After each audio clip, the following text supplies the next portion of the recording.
O ferro chegou todo certinho, ele é aquele design clássico, o mais simples. Aqui em casa a gente não confia muito em ferro de cerâmica, eles estragam muito fácil.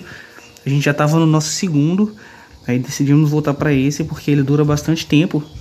E ele é bem simples de usar, tem as instruções, né, dos tipos de tecido aqui nele, para você regular aqui em cima pelo número.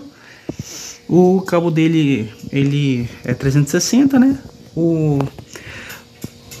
O encaixe da mão aqui é ergonômico. Ele é bem simples mesmo e bem durável. Aqui embaixo